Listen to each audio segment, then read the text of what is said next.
I recognize the Attorney General. Thank you, Mr. Deputy Speaker.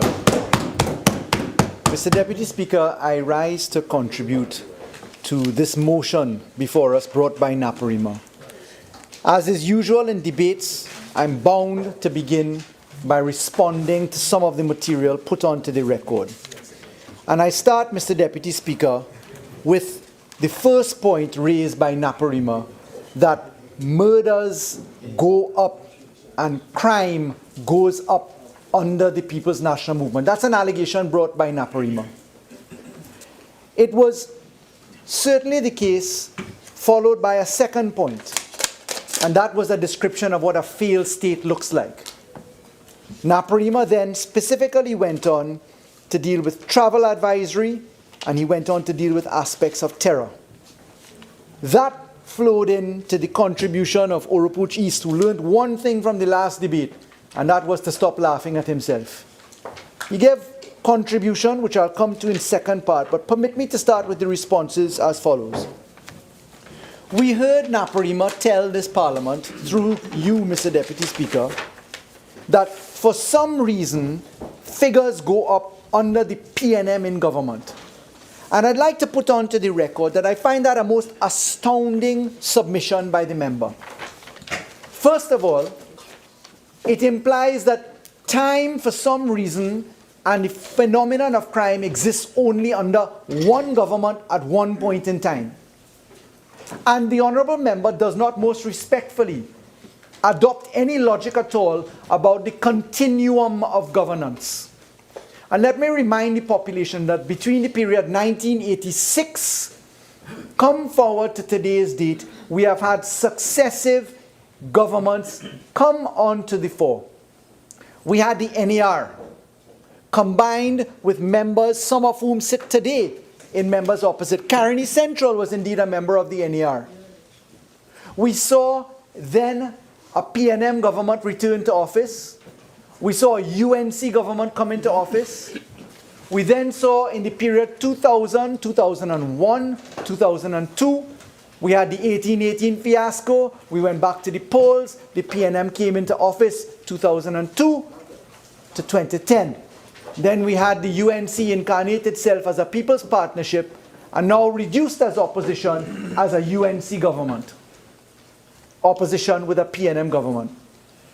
But Mr. Deputy Speaker, most respectfully, the rationale standing behind the honourable member's argument can be met by the following position. It may be axiomatic that crime goes up when a PNM government comes into office because the UNC in the period 1986 to today's date, when in government, followed by a PNM government, when they were in government, they spent time dismantling the architecture of national security. And obviously, there's a gestation period to crime. Crime doesn't happen immediately. Criminals don't become emboldened immediately. Criminals don't just enterprise and develop their empires without having some degree of confidence. And that's why, Mr. Deputy Speaker, I put to this Honourable House that the submission by Naparima must be rejected, and in fact quite the converse must be accepted, because it is a fact that the gestation of criminality is certainly something which grows under the UNC.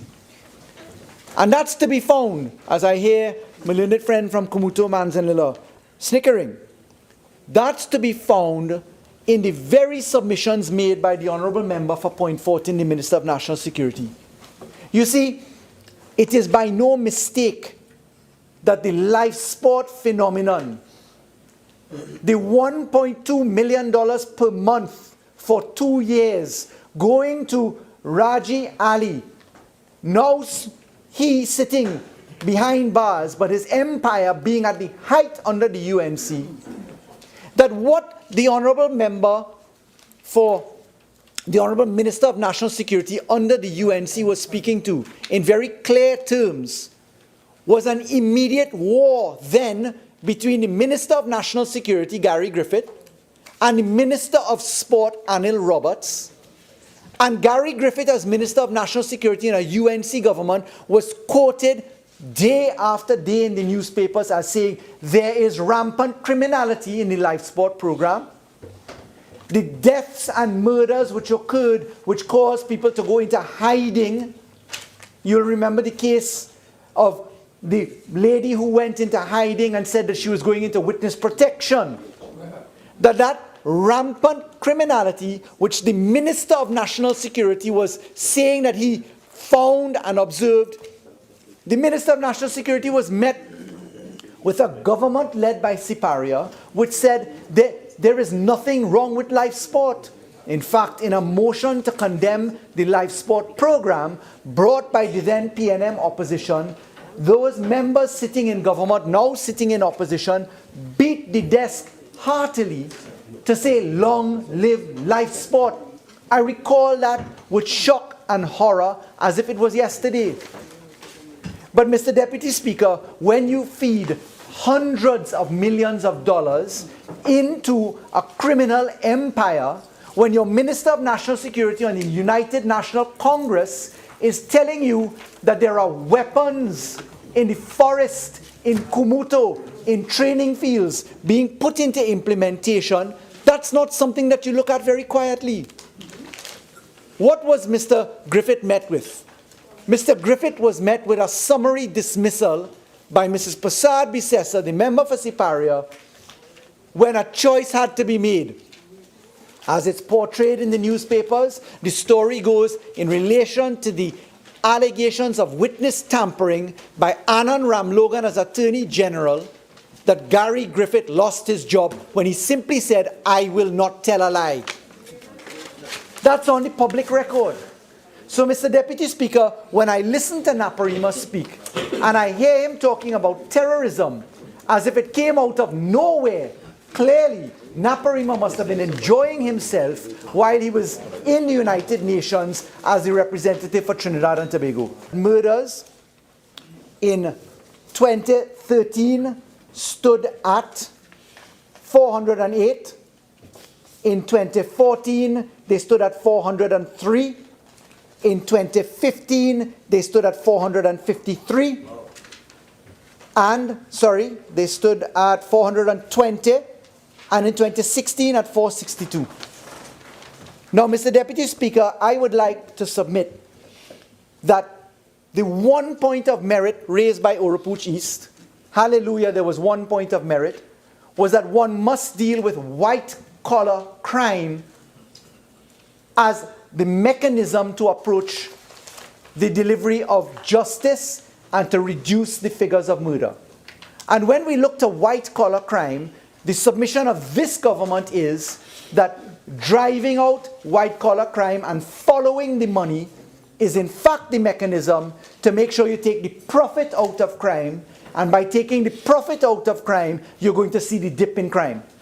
But Mr. Deputy Speaker, the reason for murders certainly going up must be factored against what was really done in dealing with white-collar crime under the UNC.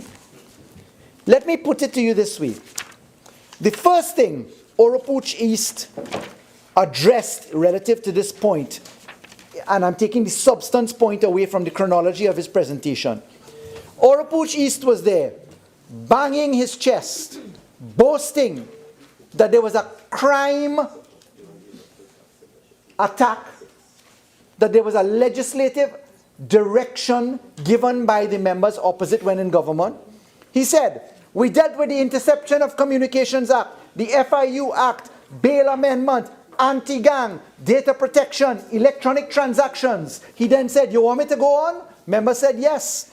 Electronic monitoring, Securities and Exchange, anti-doping, Dog Control Act, indictable offenses, bail amendment. That's exactly what he said from my notes. Mr. Deputy Speaker, I want to tell the nation the truth because the devil is in the details. Interception of Communication Act, no regulations. FIU legislation, partially implemented. Bail amendment, now expired. UNC refused to support it. Anti-gang legislation, now expired. UNC refused to support it. Data Protection Act, not fully proclaimed and certainly not implemented. Electronic Transactions Act, partially proclaimed not implemented at all. Electronic monitoring, no implementation at all. Securities exchange, implemented. Doping, anti-doping, not implemented. Dog Control Act, not implemented. Indictable offenses, that's the preliminary inquiry legislation. Number 1, struck off. Number 2, not implemented, not assented to. No reform of preliminary inquiries at all, except, of course, we know, for the implementation of Section 34. Bail amendments, challenged in court by their own members standing no.